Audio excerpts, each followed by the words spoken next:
இன்றைக்கு தமிழ்நாடு முதலமைச்சர் ஒரு முதியோர் இல்லம் திறந்து வைத்தார். அந்த இடம் எப்படி இருக்குது வாங்க பார்க்கலாம். பார்த்தீங்கன்னா அந்த இடம் ரொம்ப அழகாக கார்டனோட சூப்பராக இருக்கிறது.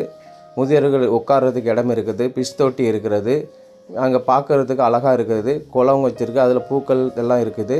அது இல்லாமல் அந்த இடத்த பார்க்கும்பொழுது மக்கள்லாம் உட்காந்து பார்க்குறதுக்கு, டிவி பார்க்குறதுக்கு இடம் இருக்கிறது.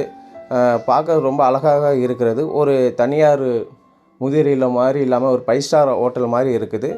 நல்லாவும் இருக்குது, பார்க்க அழகாக இருக்கிறது. இந்த இடம் எங்கே இருக்குதுன்னு பார்த்தீங்கன்னா சென்னை வில்லிவாக்கம் ராஜாஜி நகரில் இருக்குது. கரெக்டான லொக்கேஷன் வில்லிவாக்கம் ரயில்வே ஸ்டேஷனுக்கு எதிர்க்க இருக்கிறது. உங்கள் வீட்டில் முதியோர்கள் கஷ்டப்படுகிறதா இங்கே கொண்டு வந்து விடுங்க. அது மட்டும் இல்லாமல் எங்கேயாவது முதியோர்கள் தர்மம் எடுத்துகிட்டு கஷ்டப்பட்டு ரோட்டு படுத்துருக்காங்க நீங்கள் பார்த்தீங்கன்னா அவங்களும் இங்கே கொண்டு வந்து விடுங்க. இங்கே நல்லா பராமரிப்பாங்க. ஏன்னா இந்த இடத்த தனியார் அரசாங்க இடமா இருந்தாலும் தனியார்கிட்ட ஒப்படைச்சிருக்காங்க பராமரிப்புக்காக. அதனால் நல்லா இருக்கும். அதாவது டிவிஎஸ் கம்பெனி குழு தான் இந்த முதியோர் இல்லத்துக்கு ஸ்பான்சர் பண்ணுது. சாப்பாடு எல்லாத்தையும் நல்லபடி கொடுப்பாங்கன்னு நினைக்கிறேன். அதனால் மக்களே நீங்கள் பயப்படாதீங்க. 60 வயசுக்கு மேலே இருக்கிறவங்க ஆதார் கார்டோடு இங்கே வந்தால் ஜாயின் பண்ணிக்கலாம்னு சொல்கிறாங்க.